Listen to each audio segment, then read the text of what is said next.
They say you can judge a person by how they treat those who can do nothing for them. But what about how they treat those who made them? Today on Elder Story Corner, we follow one man's journey from a rain-soaked park bench to a millionaire's guest house. And the moment the family that discarded him finally understood exactly what they had thrown away. This is Sam's story. Sam had raised his son Keith alone. No co-parent, no safety net.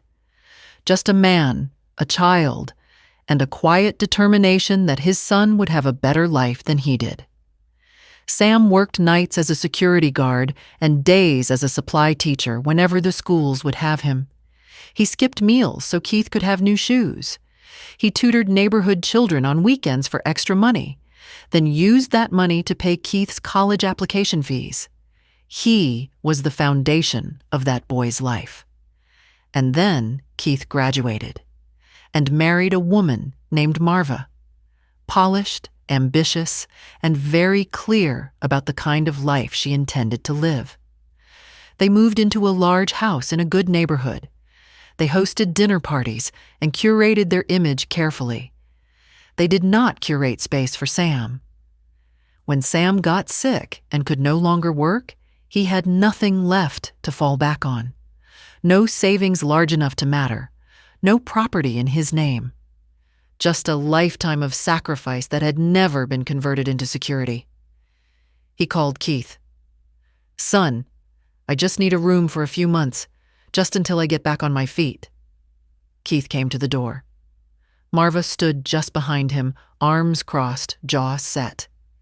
"We didn't sign up for this, Sam," Marva said. "We have a lifestyle. We have guests. This neighborhood has a certain standard." "Dad, please," Keith said, quietly, not meeting his father's eyes. "Just go to the shelter. We'll come visit." Sam looked at his son, the boy whose college acceptance letter he had framed, the man whose first suit he had bought with 3 weeks of saved wages. "The shelter?" Sam's voice broke, just once. "I bought your first suit with money from this house." "That was then," Marva said. "This is now." The door closed. Sam stood alone in the rain with the clothes on his back and the education in his head. He walked 3 miles to the city park. He sat down on a wet bench, and he asked himself the hardest question a man can ask. Is this how my story ends? But fate has a way of turning pages when you least expect it, because sitting on the next bench was a man crying, a man named Don. Don was a self-made man. He had built skyscrapers. He owned hotels. His name was on buildings across the city skyline. But he couldn't fix the one thing that mattered most. His son Andy was 8 years old, brilliant, curious, and completely unreachable by every tutor Don had hired. Andy had a learning difference that made traditional schooling feel like punishment. Words scrambled. Numbers refused to stay still. 6 tutors in 2 months had called him slow, difficult, unteachable, and then quietly left. That afternoon, overwhelmed by Andy's tears and his own helplessness, Don had done something he never did. He walked away from his office, away from his phone. He came to the park, sat down on a bench, put his head in his hands, and wept. "I can give him the world," he muttered, "but I can't give him a future." Sam heard him. He wiped his own tears. He straightened his worn coat, and he did something quiet and brave. "Sir," he said softly, "a man who builds towers knows the foundation matters more than the roof. Perhaps you are building on the wrong ground." Don looked up. He saw an elderly man, soaked from the rain, speaking with the calm authority of someone who had spent a lifetime being right about people. "Who are you?" Don asked. "My name is Sam. I used to be a teacher, before life took everything else." Don looked at the worn coat, the careful posture, the steady eyes. He made a decision.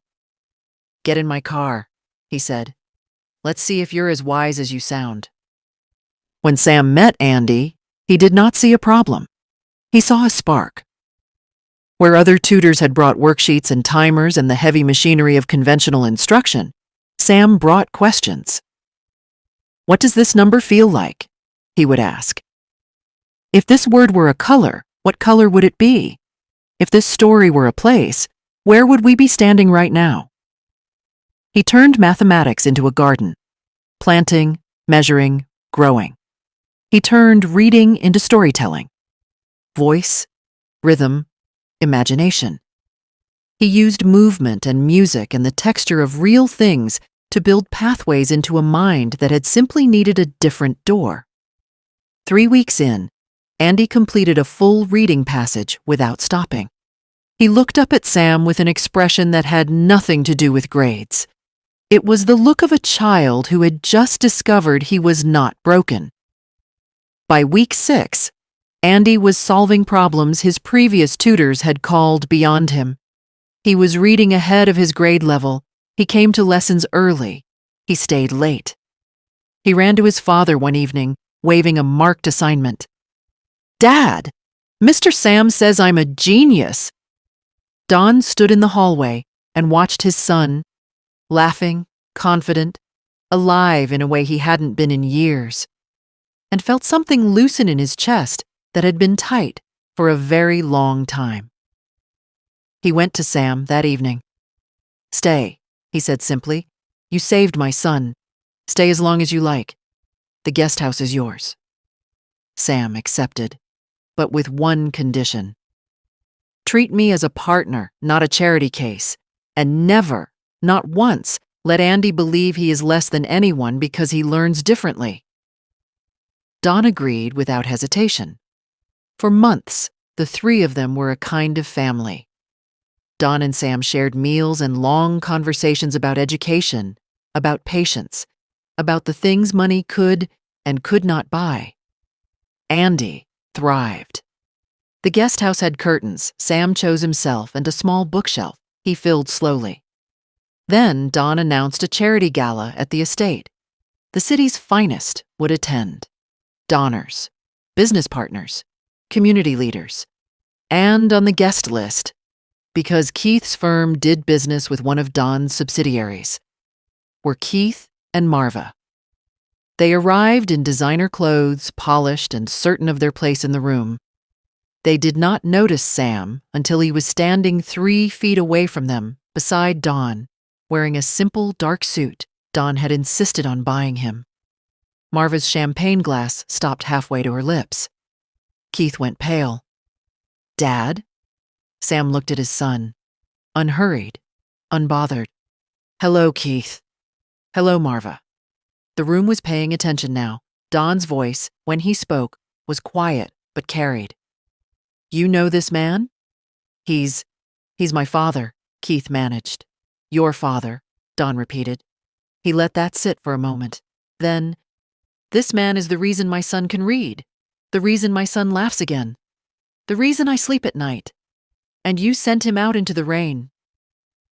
Keith opened his mouth. Nothing came. Marva tried to recover. "Oh, we had no idea he was doing so well. We thought—" "You thought he had nothing to offer," Sam said, quietly. "Finally. You were wrong about that. But you were also wrong about something more important." He looked at Keith, just Keith, not Marva, and he said the words a father should never have to say to a son. "I didn't raise you to measure a man's worth by his address. I raised you better than this. And somewhere in there, Keith, you know that." The room stayed silent. Keith could not speak. He looked at his father, really looked, and saw something he had spent 2 years trying not to see. The dignity he had tried to erase was still there, intact, undefeated. If you are still with me, and this story speaks to you, subscribe to the channel and tell me in the comment, where are you listening from? Let us continue with Sam's journey. Don walked to the microphone.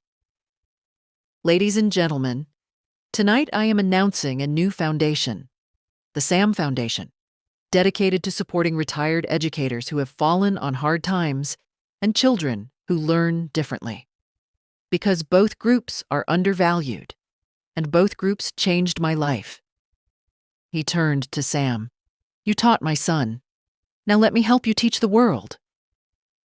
He presented Sam with the deed to a small house nearby, a real home in his name, with no conditions attached, just walls and windows and a front door that belonged to him.